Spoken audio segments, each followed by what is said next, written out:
آگاہ اپنی موت سے کوئی بشر نہیں، ساماں ہے 100 برس کا پل کی خبر نہیں، ساماں ہے 100 برس کا پل کی خبر نہیں۔ اور ایک شاعر، صرف شاعر نہیں، اپنے وقت کے بہت بڑے جلیل القدر عالم دین،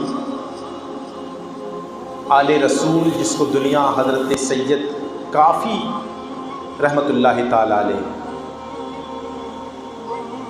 جب انگریز ہندوستان پر حکومت کر رہا تھا نا، تو آپ کو پھانسی دیا گیا تھا مراد آباد کی سرزمین پر، چوراہے پر، رمضان المبارک کے مہینے میں۔ آخری خواہش پوچھی گئی تھی، کوئی آخری خواہش ہے تو بتا۔ اس نے بھی صرف یہی کہا تھا کہ میری آخری خواہش ہے کہ مجھے اپنے نبی کی نعت گنگنا لینے دیا جائے۔ اور نبی کی نعت بہت ہی مشہور زمانہ کلام ہے کہ کوئی گل باقی رہے گا نہ چمن رہ جائے گا، کوئی گل باقی رہے گا نہ چمن رہ جائے گا، پر رسول اللہ کا دین حسن رہ جائے گا، پر رسول اللہ کا دین حسن رہ جائے گا۔ ہم سفیر و باغ میں ہے کوئی دم کا چہچہا، بلبلیں اڑ جائیں گی سونا چمن رہ جائے گا، بلبلیں اڑ جائیں گی سونا چمن رہ جائے گا۔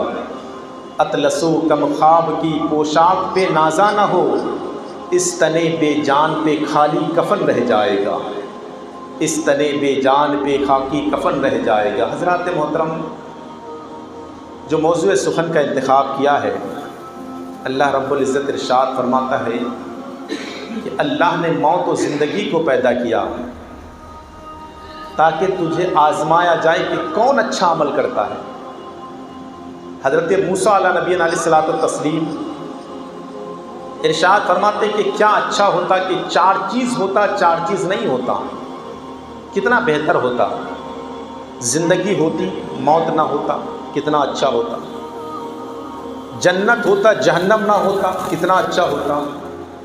تندرستی ہوتی، بیماری نہیں ہوتی، کتنا اچھا ہوتا۔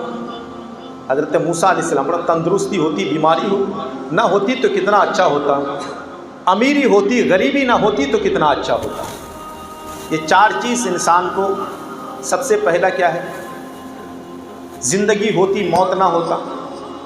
اگر آدمی کو صرف زندگی ملتی، موت نہ ملتا، تو پھر اللہ کے خوف سے ڈرتا کون، اللہ کو یاد کون کرتا؟ حضرت عائشہ صدیقہ طیبہ طاہرہ فرماتی ہے کہ انسان جب اپنے موت کو یاد کرتا ہے نا، اللہ اس کے گناہوں کو مٹا دیتا ہے، اس کے خطاؤں کو مٹا دیتا ہے۔ میرے سرکار دو عالم صلی اللہ تعالی علیہ وسلم ارشاد فرماتے ہیں کہ لوگوں، قبرستان جایا کرو، بالخصوص جمعہ کے دن تو ضرور جایا کرو، کہ جب تم قبرستان جاؤ گے نا تو تجھے اپنی موت کی یاد آئے گی، اور جب اپنی موت کی یاد آتی ہے تو پھر انسان گناہوں سے دور ہو جایا کرتا ہے، انسان خطاؤں سے دور ہو جایا کرتا ہے۔ گناہ کون کرتا ہے؟ جس کو موت کا خوف نہ ہو، جس کو موت کا غم نہ ہو کہ موت آنی ہے، جس کو اس چیز کا خوف نہیں ہوتا، پھر وہی گناہ کرتا ہے۔ فرماتے کہ اگر زندگی ہوتی، موت نہ ہوتی، تو پھر رب کو یاد کون کرتا؟ اگر جنت ہوتی، جہنم نہ ہوتا، تو پھر اللہ کے عذاب سے ڈرتا کون؟ آج انسان اگر اس کے دل میں ایمان والا ہے، مومن ہے، تو یہی خوف ہے نا کہ یار قیامت کے دن حساب و کتاب دینا پڑے گا، جہنم میں جلنا پڑے گا، یہ اس کے دل میں خوف ہوتا ہے۔ پھر انسان گناہوں سے بچتا ہے، پھر انسان خطاؤں سے بچتا ہے۔ اگر اس چیز کا خوف ہی نہ ہو کہ جنت میں جانا ہے، جہنم میں جانا ہے، اللہ تبارک و تعالیٰ عذاب دینے والا، اس چیز کا خوف نہ ہو، تو پھر اللہ کے عذاب سے اللہ سے ڈرے گا کون؟ فرماتا ہے کہ تندرستی ہوتی، توانائی ہوتی، بیماری نہ ہوتی، تو پھر اللہ کو یاد کون کرتا؟ فرماتے جب کوئی بندہ بیمار ہوتا ہے اور بیماری میں اللہ کو پکارتا ہے، مولا شفا دے دے، اللہ اس کے گناہوں کو بھی مٹاتا ہے، شفا یاب بھی کیا کرتا ہے۔ اللہ اکبر۔ پھر چوتھی بات کا حضرت موسیٰ پیغمبر نے کہ مالداری ہوتی، غریبی نہ ہوتی، تو پھر لوگوں کا معاملات یہ ہوتا، کون کس کی پرواہ کرتا، کون اپنے رب کی نعمت پر شکریہ ادا کرتا۔ آج اس انسان سے پوچھو جس کے پاس کھانے کے لیے ایک نوالا بھی میسر نہیں ہے، 2-3 دن کا بھوکا پیاسا ہو، اگر اچانک اس کے پاس کھانا آ جائے تو پھر اللہ کا شکر ادا کرتا ہے؟ کون اللہ کا شکر ادا کرے گا؟ تو اسی لیے ہر چیز ضروری ہے۔ انسان کو اگر ڈر نہیں ہے، انسان کو خوف نہیں ہے، تو پھر وہ انسان نہیں ہوا کرتا۔ حضرات محترم، اللہ والوں کے معاملات کیا ہیں؟ اللہ والے اپنے گھر کے کئی لوگ ایسے ہیں کہ اپنے گھر کے سامنے قبریں کھود کے رکھا کرتے تھے کہ یار میں نہیں چاہتا کہ ایک گھڑی اس سے غافل ہو جاؤں، اپنے موت سے غافل ہو جاؤں، کیونکہ انسان جب موت سے غافل ہو جاتا ہے نا تو سمجھو مرنے سے پہلے مر جاتا ہے۔ میں نے ایک بزرگ کا واقعہ سنایا تھا کہ پہاڑ کے اوپر رہتے کبھی اترتا نہیں ہے، ایک جنازہ لایا گیا نا تو نیچے اتر گئے۔ جب اتر گئے تو لوگوں نے کہا کہ اللہ کا ولی ہے، بہت زمانے سے پہاڑ کی چٹان پہ اوپر رہا کرتا ہے، کبھی اترتا نہیں۔ جب اتر گیا تو پھر جنازہ اسی سے پڑھا لیا جائے۔ جنازہ پڑھانے کے لیے جو ہی کھڑے ہوئے نا جانماز مصلی پر، تو نیت باندھا تو 1 گھنٹے سے زیادہ جنازے کی نماز پڑھاتے رہے۔ لوگ حیران و پریشان، اتنی لمبی جنازہ، اتنا لمبا جنازہ کون پڑھاتا ہے؟ مشکل سے 2 منٹ 1 منٹ کا وقت لگتا ہے، اتنا لمبا جنازہ؟ اس بزرگ سے پوچھا گیا کہ حضور آپ اتنا لمبا جنازہ کیوں پڑھا رہے ہیں؟ بزرگ نے کہا تھا کہ میں نے سامنے دیکھا تو ایک مردار ہے جو اس دنیا کو رخصت کر کے چلا گیا، اور پیچھے دیکھا تو سب کے دل مرے پڑے، اس لیے میں نے سب کا جنازہ پڑھ لیا۔ آج ہمارے دل مردے ہو چکے ہیں، ہم ضمیر ہمارا مر چکا ہے۔ اب اگر ہم اپنے آپس پر غور و فکر کریں کہ جب انسان کے دل سے خوف خدا نکل جاتا ہے نا، محبت رسول نکل جاتا ہے، پھر وہ انسان زندہ ہونے کے بعد مردہ ہوا کرتا ہے۔ ورنہ یہ زندگی تمہیں بار بار درس عمل دیتا ہے، یہ زندگی تمہیں بار بار پلٹ کر اس جگہ پر لے کے آتا ہے کہ تو 4 آدمی کو کاندھا دے کر کسی میت کو قبرستان جب چھوڑنے جاتا ہے نا تو یہی درس عمل دیتا ہے کہ آج کسی کو لے کر جا رہا ہے، کل کوئی ہمیں لے کر جائے گا، مگر ہمیں اس چیز کی پرواہ نہیں ہے۔ اور بعض لوگوں کی حقیقت تو یہ ہے، بعض لوگوں کا معاملات تو یہ، حضرات کیا بیان کروں؟ یہ موضوع جمعہ کا دن ہے، موت کے موضوع پر اس لیے بولنا پڑتا ہے کیونکہ اور کوئی دن تو نہیں ہے کہ موت کے موضوع کا منتخب کیا جائے، کیونکہ یہ خاص کر کے مہاراشٹرا کی سرزمین پر وہ ماحول نہیں ہے۔ اکثر جگہ میں آپ یو پی چلے جائیں، چہلم کا دن ہوتا ہے، سیوم کا دن ہوتا ہے نا، تو باضابطہ علماء کرام کا خطاب ہوتا ہے، موت کے عنوان پر گفتگو ہوتی ہے۔ اور کیوں ہوتی ہے؟ تاکہ لوگوں کو موت کی یاد دلایا جائے۔ لیکن ہم نے کیا اپنا رویہ اختیار کیا ہے کہ چہلم آئے گا، رات بھر میلاد کریں گے، ہوا مستی کریں گے، رات بھر جاگیں گے، مگر فجر کی نماز سے پہلے سو جائیں گے۔ 1 گھنٹہ پروگرام کرو، موت کے عنوان پر گفتگو کرو، کہو کہ کیا نمبر ہے کہ اگر یہ میت گیا ہے، ایمان والا ہے کہ بے ایمان گیا ہے؟ ایمان والا گیا ہے تو ایمان والا جنتی ہے، ہم اس کا ذکر کریں۔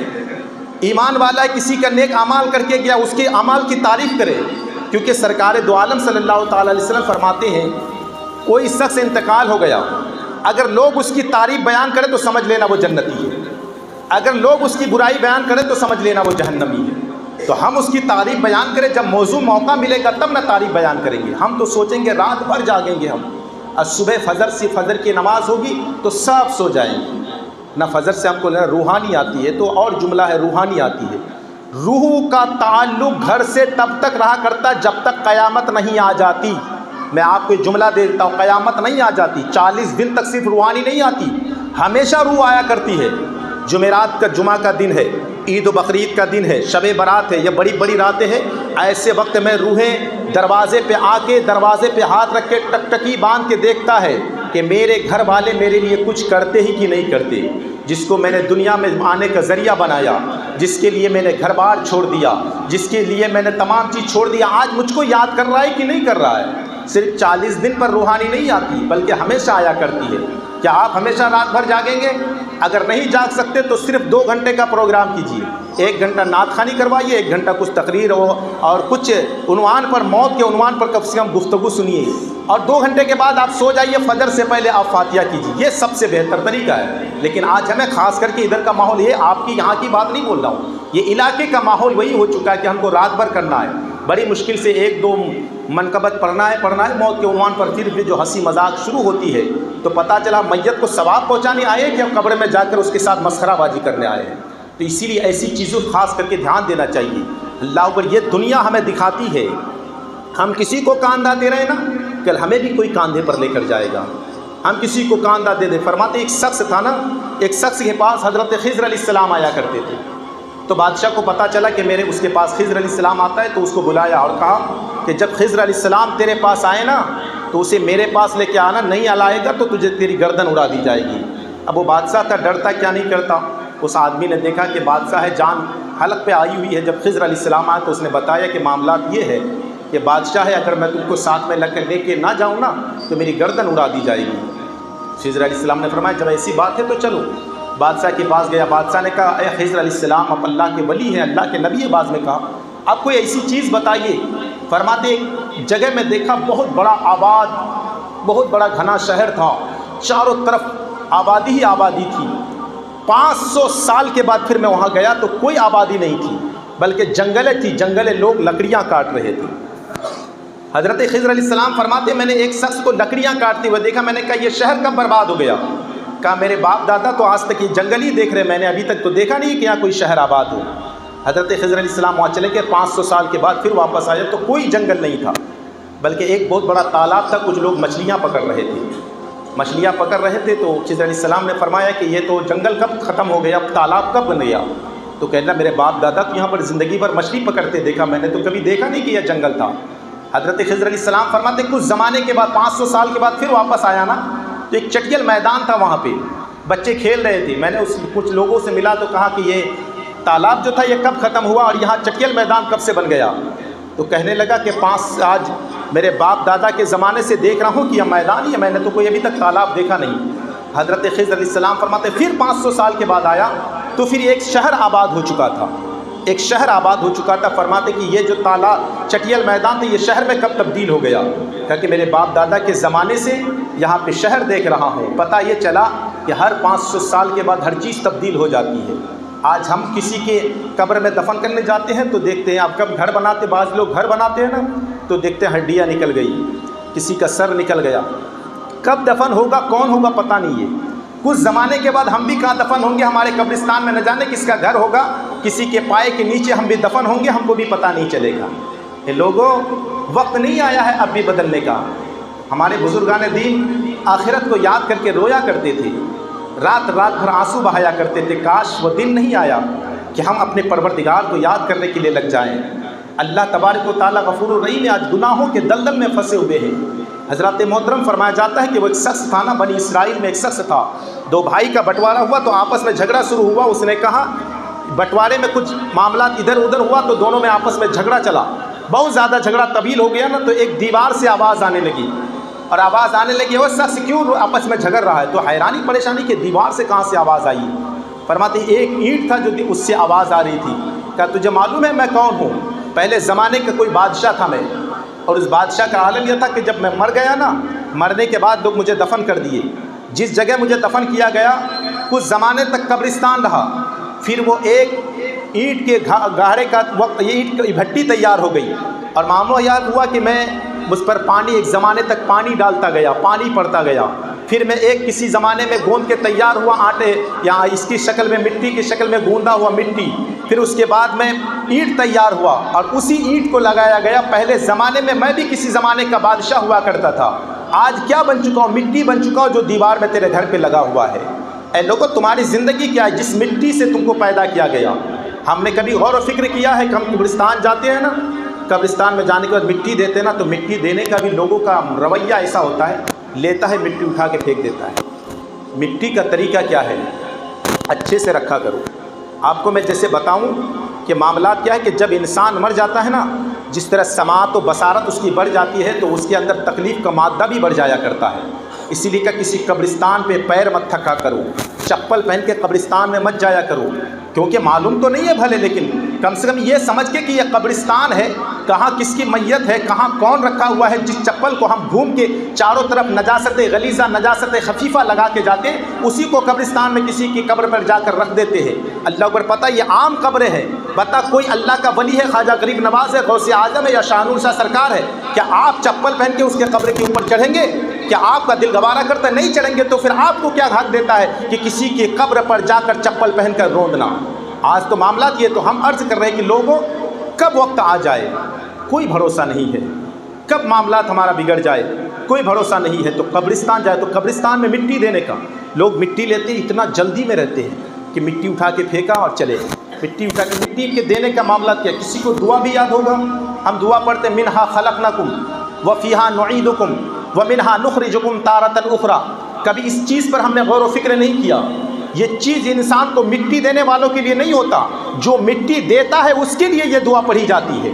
مٹی دینے والوں کے لیے تو مٹی اس کے اندر چاہے کوئی دعا پڑھ کے دے یا نہ دے، چاہے ایسی فورے سے اس کے قبر کو برابر کر کے واپس آ جائے، اس کو کوئی فرق نہیں پڑتا، اس کے اعمال جو کر کے گیا وہ اس کے اعمال اس کے ساتھ ہے۔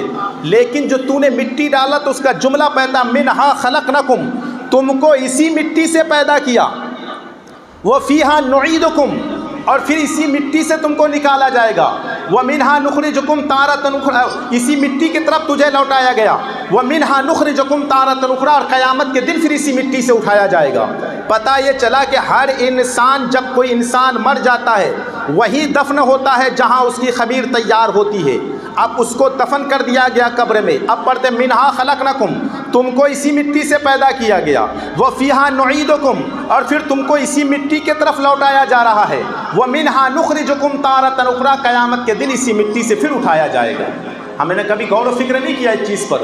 آج کہاں کہاں قبر نہیں ہے، ہر جگہ قبرستان موجود ہے، لیکن قبرستان میں جانے کے بعد ہم عبرت نہیں حاصل کر رہے ہیں۔ اللہ والوں کے معاملات کو دیکھا جائے، کیسے کیسے لوگ ہوا کرتے تھے، کیسے حضرت موسیٰ علیہ نبینا علیہ الصلوۃ والتسلیم اپنی قبریں بنا کے سویا کرتے تھے کہ یار میں اپنی زندگی میں ایک گھڑی اگر موت کی یاد سے غافل نہ ہوں تو اپنے آپ کی موت سمجھتا ہوں، ایک گھڑی غافل نہ۔ آج انسان، یہ پتھر دل انسان جس کا دل اتنا پتھر ہو چکا ہے، وہ پتھر بھی تو ہے کبھی کبھی یاد خدا میں آنسو بہا لیا کرتا ہے۔ میرے سرکار دو عالم صلی اللہ تعالیٰ علیہ وسلم، صحابہ کرام ہیں، پانی کی ضرورت پیش آئی نا تو سرکار نے ایک صحابی کو بھیجا کہ فلاں جگہ پہاڑ ہے نا، وہاں جا اور وہاں پہاڑ سے کہے کہ جو پانی ہے تمہارے اندر اللہ کے نبی نے منگایا ہے۔ تو فرمایا جاتا ہے صحابی رسول گئے، پہاڑ سے عرض کیا کہ اللہ تمہارے اندر جو پانی ہے نا اللہ کے نبی نے مانگا ہے۔ تو پہاڑ خود بزبان حال عرض کرتا ہے کہ میرے اندر پانی کا ایک قطرہ بھی موجود ہوتا نا تو میں اللہ کے نبی کے لیے ضرور دے دیتا، مگر جب سے قرآن پاک کی آیت کریمہ نازل ہوئی ہے فَإِن لَمْ تَفْعَلُوا وَلَن تَفْعَلُوا فَاتَّقُوا النَّارَ الَّتِي وَقُودُهَا النَّاسُ وَالْحِجَارَةُ وَأُعِدَّتْ لِلْكَافِرِينَ، تم نہیں کر پاؤ گے، ہرگز نہ کر پاؤ گے، بس اس آگ سے ڈرو جس کا ایندھن انسان اور پتھر کو بنایا گیا ہے۔ تب سے میں نے یاد خدا میں اتنا رویا ہے نا، جتنا پانی میرے اندر بچا تھا سب آنسو بن کے بہہ چکا ہے۔ اللہ پہاڑ ہو کر اللہ کی یاد میں آنسو بہا رہا ہے۔ ہم انسان ہو کر روز گناہ کرتے ہیں، روز خطائیں کرتے ہیں، نمازیں ہمارے اندر موجود نہیں ہیں، نہ نماز پڑھنے والے ہیں، نہ روزہ رکھنے والے ہیں، نہ حج و زکوٰۃ کر دینے والے ہیں، نہ حج ادا کرنے والے ہیں، پھر بھی ہم اپنے آپ کو مسلمان کہتے ہیں۔ ہوا سماکم المسلمین، کیا تمہارا نام مسلمان ہے؟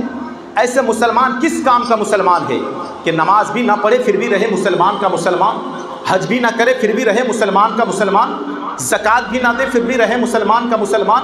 فرماتی یہ تو وہی حال ہوا کہ ایک شخص کو شیر بنانے کی خواہش پیدا ہوئی کہ مجھ کو شیر بنانا ہے، اور جب شیر بنانے کے لیے سوئی اور دھاگا لیا نا شیر بنانے کے لیے، تو شیر بنانے کے لیے جب سوئی دھاگے میں ایک کپڑے میں سینا شروع کیا، شیر کی تصویر بنانے شروع کی، جب پہلے ہی چیز بننا تھا، اس کا پیر بن رہا تھا نا، تو سوئی جو ہی اس کے ہاتھ میں چبھوئی تو درد کے مارے چیخ اٹھا۔ کسی نے کہا کیا ہوا؟ کہا کہ شیر کی تصویر بنا رہا تھا، ہاتھ میں چبھ گیا ہے۔ کہا کہ کیا بنا رہا تھا؟ کہا پیر بنا رہا تھا۔ کہا میں نے امریکہ کے جنگل میں بغیر پیر والا بھی شیر دیکھا ہے، بغیر پیر کے شیر بنا دیا جائے۔ فرماتا ہے تھوڑی دیر میں کچھ اور بن رہا تھا۔ کہا اس نے پھر ہاتھ میں سوئی چبھوئی، کہا کیا بن رہا ہے؟ کہا اس کا دم بن رہا ہے۔ کہا کہ میں نے افریقہ کے جنگل میں بغیر دم والا بھی شیر دیکھا ہے، بغیر دم والا شیر بنا دوں۔ اسی طرح کان بن رہا تھا، ہاتھ بن رہا تھا۔ فرماتے ایک ایک چیز ہاتھ سوئی چبو دی رہی، ایک ایک چیز کو چھوڑتا گیا۔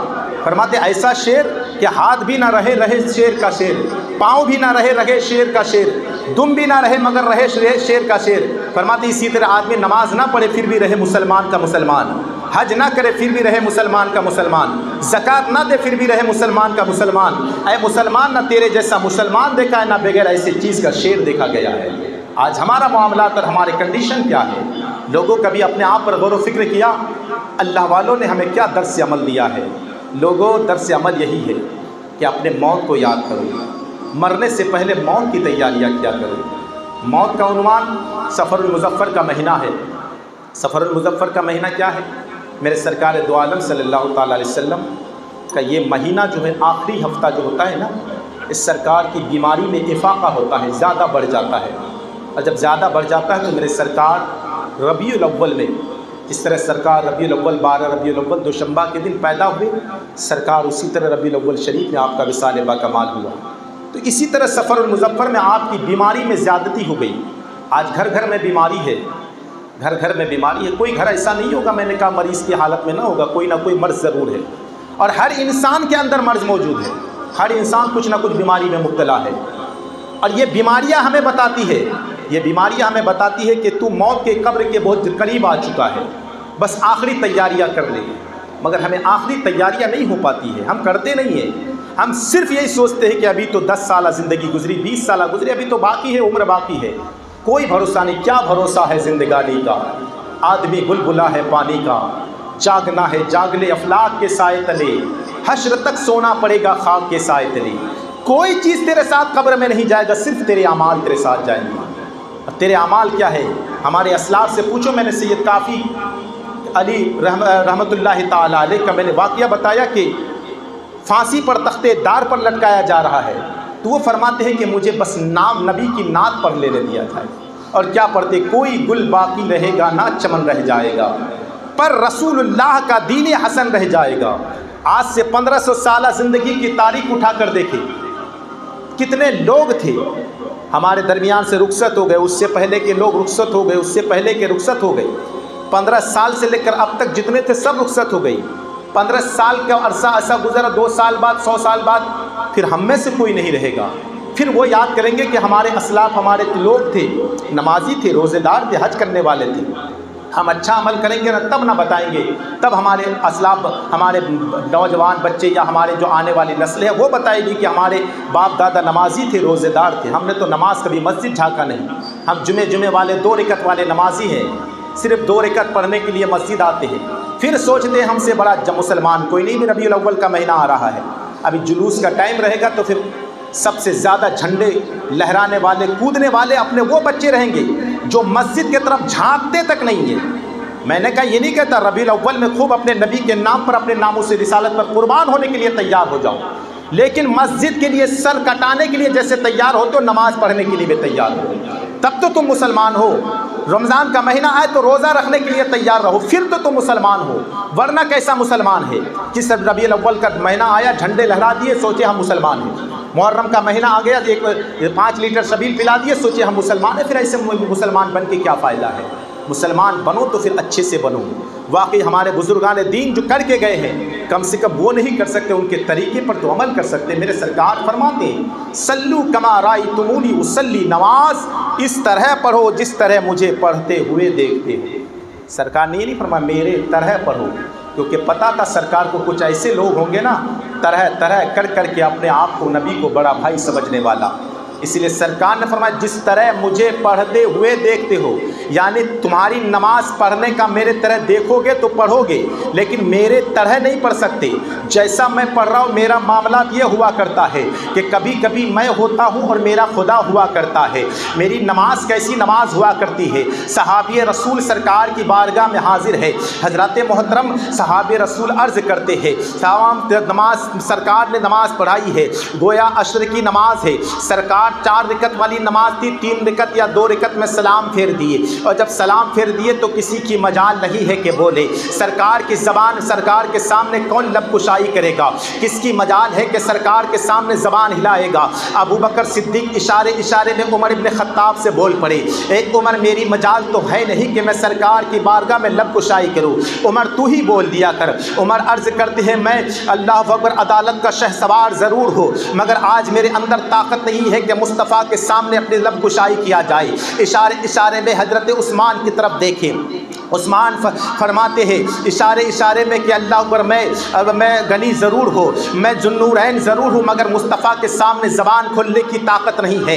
اتنے میں سب نے اشارہ کر کے علی مرتضیٰ کی طرف، ایک صحابی دوسرے صحابی کی طرف دیکھ رہے ہیں، مگر کسی کی ہمت نہیں ہے کہ مصطفیٰ کے سامنے اپنی زبان نکالے، مصطفیٰ کے سامنے زبان کھولے. ایک صحابی رسول ہے جو سرکار کی بارگاہ میں رہا کرتے ہیں، زیادہ تر بول لیا کرتے ہیں، سرکار اس کو موقع بھی دیا کرتے ہیں. اللہ اللہ وہ صحابہ رسول حضرت ذوالیدین ہے، سرکار کی بارگاہ میں حاضر ہے، عرض کرتے پوچھنے کا انداز دیکھو، اگر ہم اور آج ہوتے کسی امام اگر غلطی کر لے یا مصطفیٰ غلطی کر لے، آج ہم اگر ہوتے تو ٹانگ کا ملا ہوتا تو کہتا معاذ اللہ نبی تم نے نماز غلط پڑھائی ہے، مگر وہ صحابی رسول ہے جن کا عقیدہ تھا کہ نماز ملی ہے تو مصطفیٰ کے صدقے سے ملی ہے، روزہ ملا ہے تو مصطفیٰ کے صدقے سے ملا ہے، جو زکوٰۃ ملا ہے تو مصطفیٰ کے صدقے سے ملی ہے۔ جو نبی نماز کو لے کر آیا ہے وہ نبی تو یہ بھی بتا دیا ہے کہ کب کتنا پڑھنا ہے، یہ بھی طریقہ بتا دیا، کتنے ٹائم میں کتنا پڑھنا ہے یہ بھی بتا دیا۔ 2 رکعت 4 رکعت والی کو 2 رکعت نبی نے پڑھایا ہے،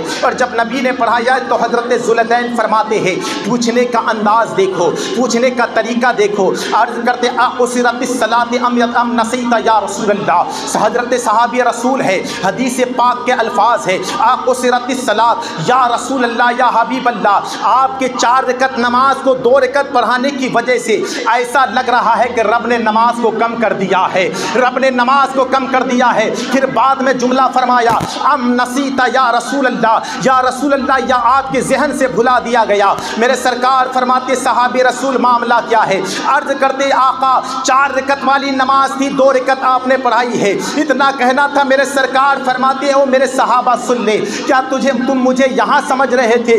سرکار سمجھنے کی بات کیا ہے، آپ نماز پڑھ رہے تھے ہم بھی نماز پڑھ رہے تھے، آپ نماز پڑھا رہے تھے ہم نماز پڑھ رہے تھے، آپ نے 2 رکعت پڑھائی ہم نے پڑھی ہے۔ اللہ اللہ میرے سرکار عرض کرتے ہیں میرے صحابہ کبھی کبھی مجھ پر ایسا وقت آتا ہے کہ میں ہوتا ہوں اور میرا پروردگار ہوتا ہے، بیچ میں کوئی فرشتہ تک نہیں ہوا کرتا ہے۔ اللہ اللہ یہ میرے سرکار کی نماز ہے، گویا سرکار نے یہ فرما دیا صلو کما رأیتمونی اصلی، نماز اس طرح پڑھو جس طرح مجھے پڑھتے ہوئے دیکھتے ہو، مجھے پڑھتے ہوئے دیکھتے ہو، یعنی تم میری طرح نماز پڑھ نہیں سکتے، جب میری طرح نماز پڑھ نہیں سکتے تو پھر میری طرح ہوگا کون؟ میرے سرکار دو عالم صلی اللہ تعالی علیہ وسلم صحابہ صوم وصال رکھنے لگے، صحابہ کرام تو سرکار کے دیوانے ہیں نا، سرکار صوم وصال رکھتے ہیں، صحابہ کرام صوم وصال رکھنے لگے، روزے پر روزہ ہے، بغیر افطار کیے روزہ، بغیر سحری کیے روزہ۔ جب 2-3 دن کا عرصہ گزرا تو ایک صحابی رسول جو سرکار کے سامنے آئے نا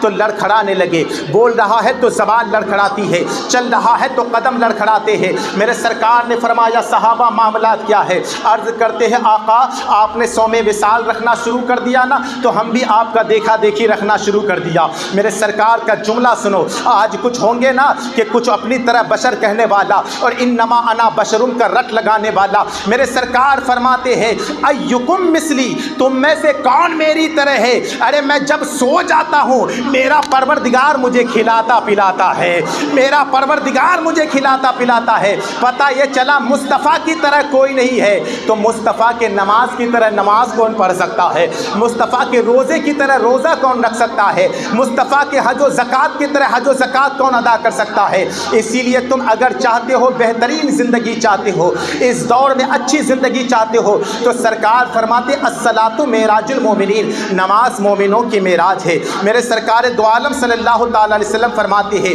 نماز میری آنکھوں کی ٹھنڈک ہے۔ رب نے ارشاد فرمایا اقیموا الصلاۃ، نماز قائم کرو۔ میرے رب نے ارشاد فرمایا یا ایھا الذین آمنوا استعینوا بالصبر والصلاۃ، اے ایمان والو صبر سے اور نماز سے مدد مانگو۔ رب نے ارشاد فرمایا حافظوا علی الصلوات والصلاۃ الوسطی، نمازوں کی حفاظت کرو خصوصاً بیچ والی نماز کی۔ میرے سرکار دو عالم صلی اللہ تعالی علیہ وسلم اور صحابہ کرام فرماتے ہیں وہ بیچ والی نماز سے مراد عصر کی نماز ہے، یعنی عصر کی نماز کی حفاظت کیا کرو۔ کعبہ تاریخ کے اوراق میں ہے، علماء کرام فرماتے ہیں جو بندہ عصر کی نماز کو ترک کر دیتا ہے اللہ تبارک و تعالیٰ اس کے جسم سے قوت کو ختم کر دیا کرتا ہے۔ حضرات محترم آج کا نوجوان ہے ہٹا کٹا نوجوان ہے، اللہ پر اپنے آپ کو پہلوانی اور نوجوانی کے دہلیز پر قدم رکھ کر اپنے آپ کو بہت بڑا پہلوان سمجھنے والا ہے۔ کوئی حضرت علی سے زیادہ پہلوان ہے؟ کوئی حضرت علی سے زیادہ طاقتور؟ علی اللہ پر علی کون ہے جس کی عصر کی نماز قضا ہو گئی ہے، اور عصر کی نماز کے لیے حضرت علی کے لیے جب قضا ہو گئی تو سرکار نے سورج کو پلٹ دیا۔ علی چاہتے تو عصر کی نماز کو بعد میں ادا کر سکتے تھے، لیکن بتا دیا کہ عصر کی نماز اگر کوئی چھوڑ دیتا ہے تو اللہ اس کے جسم کے قوت کو ختم کر دیتا ہے۔ ہمارے اسلاف ہمارے بزرگان دین نے نبی کی سنت کو زندہ کیا، رب کے فرمان کو مانا، اللہ نے اس کے اندر جسم میں طاقت بھی عطا کیا، اس کے اولاد کو نیک بھی بنایا، اللہ اس کے رزق میں برکت بھی عطا کیا، اس کے نیند میں راحت بھی عطا کیا۔ یہ سب ہوا کیوں؟ جب کوئی اللہ اور اس کے رسول کے فرامین پر عمل کرتا ہے، اللہ تبارک و تعالیٰ دنیا میں بھی اس کو کامیاب کرتا ہے، آخرت میں بھی کامیاب کرتا ہے۔ اگر آپ چاہتے ہیں کہ آپ کا لڑکا نیک بنے تو آپ مغرب کی نماز کی تیاریاں کر لو۔ آپ چاہتے ہیں کہ اللہ آپ کے جسم میں قوت عطا کرے تو پھر آپ عصر کے نماز کی تیاریاں کر لیا کرو۔ اگر آپ چاہتے ہیں کہ آپ کے کھانے میں برکت ہو تو آپ ظہر کے نماز کی تیاریاں کر لیا کرو۔ اگر آپ چاہتے ہیں کہ اللہ آپ کے چہرے پہ نور پیدا کرے تو آپ فجر کے نماز کی تیاریاں کر لیا کرو۔